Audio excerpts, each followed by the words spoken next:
Deklarimi i përkatësisë etnike është vullnetar, kështu thuhet në pikën 2 të nenit 6 të ligjit për përfaqësim të drejtë dhe adekuat të propozuar nga qeveria, e i cili mbrëm vonë ka kaluar në lexim të parë në kuvend. Në po të njëjtin propozim ligj thuhet se qytetari ka të drejtë të mos deklarohet për përkatësi ndaj asnjë komuniteti dhe se e njëjta nuk do ta pengojë në ushtrimin e të drejtave dhe lirive të tij, as në pozitën e tij në shtet.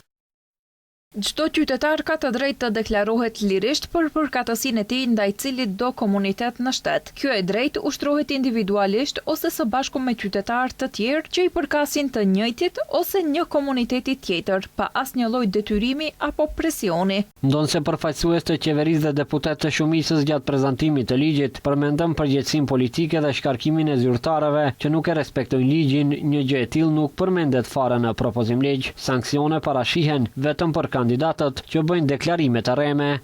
Në rast të konstatimit të keqpërdorimit, do të merret vendim për refuzimin e atij aplikimi dhe kandidati nuk mund të aplikojë në shpallje për një periudhë prej 3 muajsh. Edhe pse propozim ligji vendos mekanizma për monitorim, raportim dhe planifikim të punësimeve në funksion të përfaqësimit të drejtë dhe adekuat, në asnjë dispozitë të tij nuk parashihen sanksione, përgjegjësi politike apo shkarkim të funksionarëve dhe drejtuesve institucional në rast të moszbatimit të ligjit. Mungesa e masave të tilla ka qenë arsyeja e kritikave të shumta të opozitës.